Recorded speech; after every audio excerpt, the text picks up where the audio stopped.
So, September 20, 2023. Kakatapos lang sumahod, no? And isa ito sa tingin ko na the best or pinaka-aasam-asam, no? Na parte ng buhay bilang empleyado, no? Kasi dito mo sabihin na natin dito mo lahat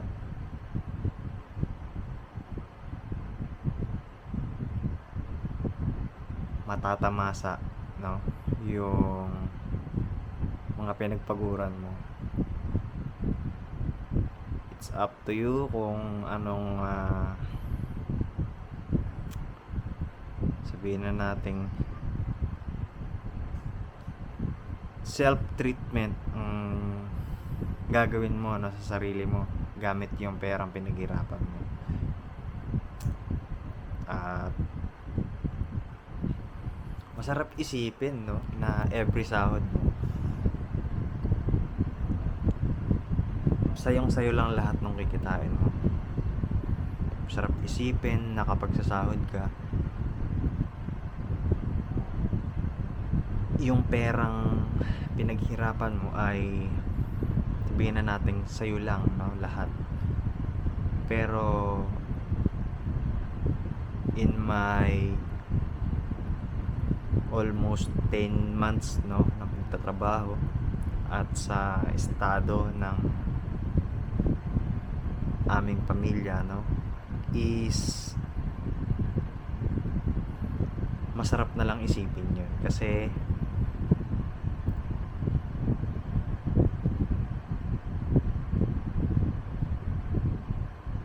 as we grow older, no, habang tumatanda tayo, what we imagine, no, what we want to happen is not correlated to the reality that we are facing, no.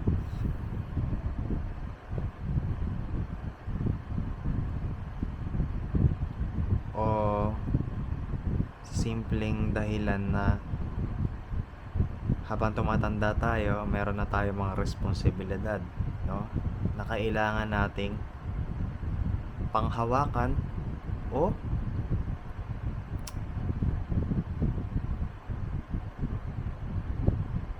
panindigan.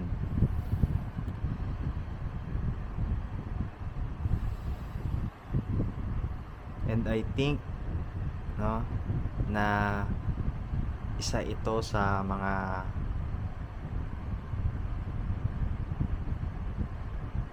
step or mini step, no, na kailangan ng bawat isa sa atin, especially ng sarili ko, upang mas maging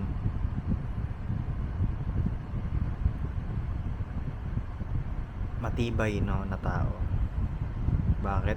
Kasi sa tingin ko yung idea, no, ng pag-iisip na kung saan masarap isipin na kapag sumahod ka, wala kang responsibility na gagawin, wala kang responsibility na kailangang bayaran, lahat ng kikitain mo ay sa'yo lang mapupunta, which is napaka immature and selfish, no.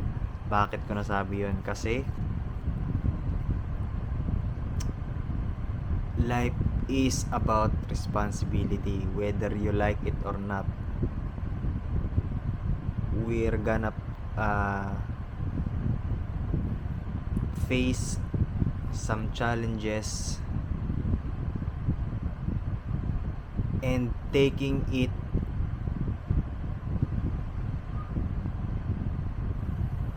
is the responsibility, no, whether you like it or not. Papa-English na ako, no, pero kanina, no, share ko lang yung aking experience ngayong araw. Habang kumakain ako, kasi syempre sahod, kumain ako chicken wings, treat ko sa sarili ko yun eh. Habang kumakain ako doon, merong pumuntang sabihin na nating kapuspalad, no, doon sa restaurant na pinagkakainan ko. And nanlilimos siya doon sa doon sa restaurant, no, na pinagkakainan ko. Bago pumunta yung or bago pa ako pumunta doon, no, hindi ko talaga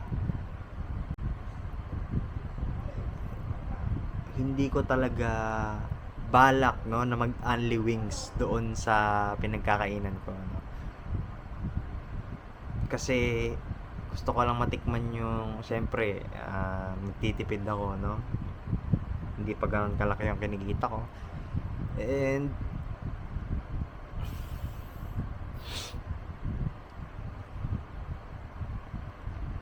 buying that only wings is expensive, no, sa halagang 259, no, or 249 pesos, no.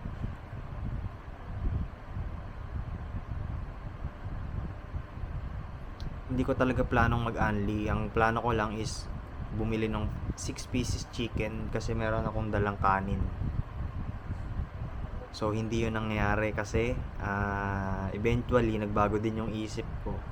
Kasi ang halaga nung wings, nung 6 pieces na wings, compared doon sa only wings is 50 pesos difference lang, no. So nanghinayang ako kasi tinanong ko, may kanin po ba to, sabi ko doon sa staff, no.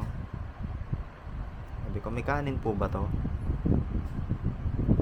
doon sa 6 pieces? Sabi niya wala, kailangan ko mag-add ng 25. So nanghinayang ako, kinuha ko na lang yung only wings. So yun, habang nasa kalagitnaan ako ng pagkain ko, is may pumuntang isang babae, no, na sabihin na nating nanghihingi doon ng pagkain sa mga staff ng restaurant. And then narinig ko na nanghihingi siya ng kanin, no. So naisip ko bigla yung kanin na hindi ko makakain kasi nga nag-only wings ako, which is kapag may only wings ka, may libreng rice, and hindi ko na makakain yung rice na nandito sa akin. Then napag-isip ko habang nilungmamasdan ko yung babaeng yun, bigay ko kaya tong kanin ko, no, kasi sayang naman, hindi ko naman makakain. So bago umalis yung babae, binigay ko yung kanin, no. Binigay ko yung kanin, and after ko mabigay yung kanin, balik na ako doon sa business ko, which is yung kumakain ako doon habang nanonood. Then may nakita akong kanin doon sa dalawang pirasong kanin, no, doon sa ilalim ng plato ko, which is tingin ko galing doon sa kanin ko, no, nalaglag doon sa lamesa. So na-realize ko na binigay ko yung kanin ko doon sa babae, tapos mayroong nalaglag na isang pirasong kanin dito. Bakit ako nagsasayang ng pagkain, no? So doon ko lang na-realize na napaka importante, no, na pinapahalagahan natin yung mga bagay na meron na meron tayo ngayon, no. Doon ko lang na-realize na whether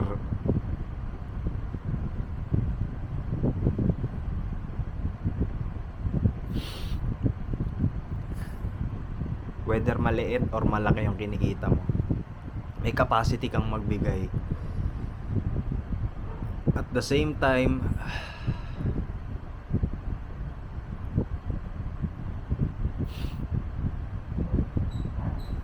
whether malaki or maliit yung kinikita mo, dapat pinapahalagan mo kung ano yung meron ka, no? Kasi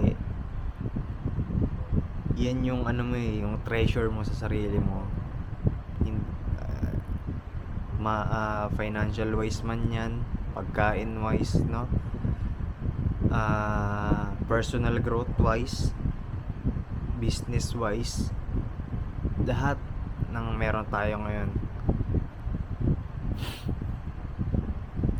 kahit yung pamilya natin, no, magulang natin, mga kapatid natin,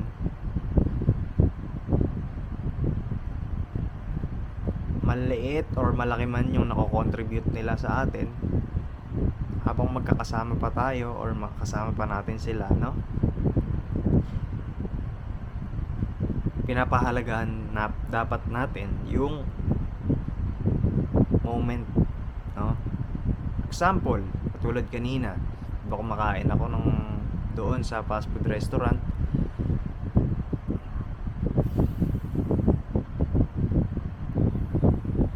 na-realize ko na mahirap talaga ang mundo kapag hindi mo na-appreciate yung mga maliliit na bagay na nasa buhay mo. Tulad nung kanina, no, nung may namamalimos ng pagkain doon sa restaurant. Pasensya na, medyo maano lang ako, sensitive lang ako sa mga ganung bagay. Pero na-realize ko lang na oo nga, habang kumakain ako doon, actually hindi ko talaga 100% na-enjoy yung kinakain ko kasi nag-iisip ako kung paano ko maximize yung capacity ko para kumita. Nag-iisip ako kung nadudulas na naman yung pera, no, na manggagaling sa palad ko.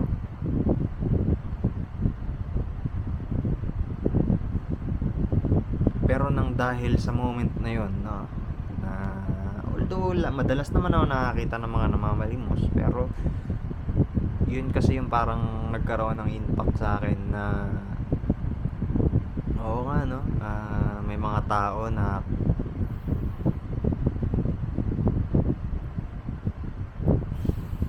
ni bigas, no, hirap silang makamit yun.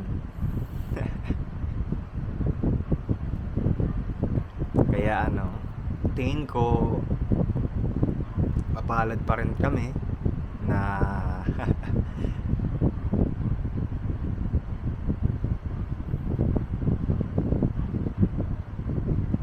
na kung iisipin mo yung problema na kinakaharap ng bawat isa sa atin, yung problema na kinakaharap ng bawat pamilya natin, ay may mas matindi pa palang tao na nakakaranas sa problema mo. Halimbawa, ako pinaproblema ko yung pera, kung paano ma-maximize. Yung ibang tao ang problema kung paano makakain yung mga anak niya sa isang araw para makasurvive sila, no? So doon lang ako nagkaroon ng realization na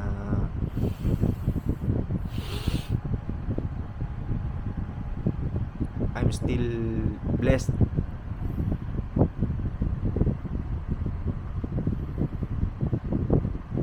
Masyado kong pinipressure yung sarili ko sa mga bagay na hindi naman kailangan talagang bigyan ng pansin, kasi in the end, isip ka nga ng isip, wala ka namang action na ginagawa. So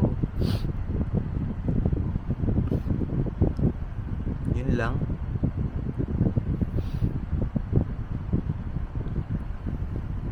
Starting today, no, practicing ko yung pagiging grateful, whether maliit or malaki man yung nakukuha ko sa sarili ko, no. Gaya nga ng sabi ko last time, no, nandito kami sa phase ng buhay namin, ng pamilya namin, na kailangan namin magsakripisyo ng lahat. And bilang kuya, no, panganay, hindi ako nagpapakita ng weakness, no, kasi ako yung sandigan ng mga kapatid ko, lalong-lalo na yung sumunod sa akin, si Jeron, di ba? Kasi ako yung nila sabihin na nating hinahangaan, no? Kaya dapat maging mas matibay ako, 'no? Hindi lang para sa kanila, para na rin sa magulang ko, 'no? Kasi may mga times din na parang sabihin na nating ano, nagkakaroon din sila ng downfall sa sarili nila kasi yun nga dahil sa nararanasan ng sitwasyon ng buhay namin ngayon. Which is, kung iisipin ko, 'no, ay napaka shallow or baba lang, 'no?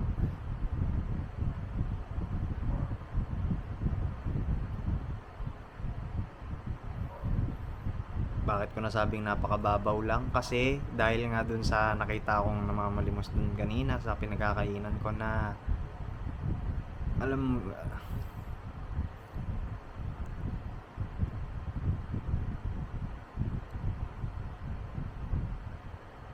yun lang, parang dun lang ako nabigyan ng enlightenment na dapat although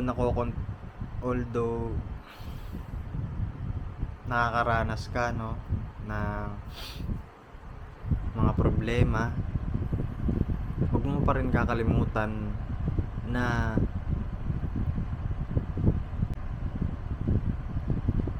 may mga taong mas matindi pa yung problema sa iyo, pero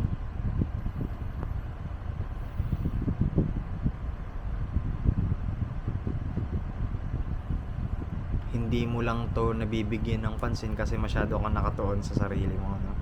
So, ang advice ko lang, lalong-lalo na sa mga nawawala yung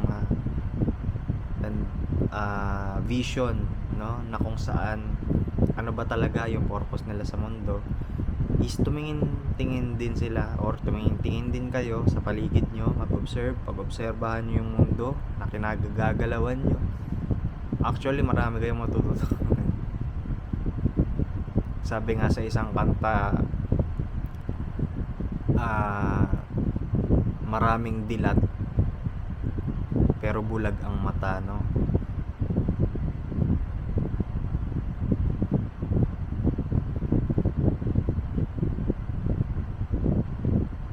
Parang ang ibig sabihin lang nun, hindi naman talaga sila totaling bulag, pero dahil masyado silang nakapokus sa sarili nila, 'no, hindi na nila nabibigyan pansin na mahanap yung sagot nila sa pag-o-observe, 'no, sa paligid nila, 'no.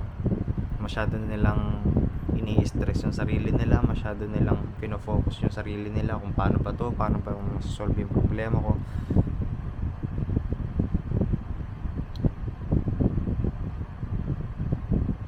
Minsan tingin-tingin din tayo sa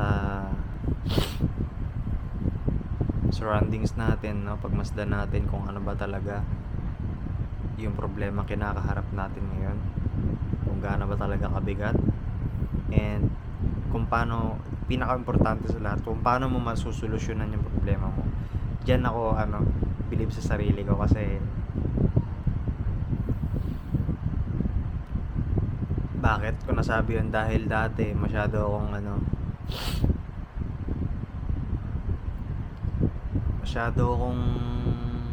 alam niyo yun, masyado nagpapaka-stress doon sa problema, which is kung iisipin natin, ang solusyon lang naman sa problema ay kung paano mo malulutas, 'no? So yun na yung pinapractice ko ngayon, which is sa tingin ko nagkakaroon naman ng progress, at isa rin ito sa mga magiging sandata ng aking sarili sa mga darating pang mga responsibilities, 'no, na kailangan kong harapin, especially sa darating na araw kapag naghawak na ako ng sarili kong negosyo.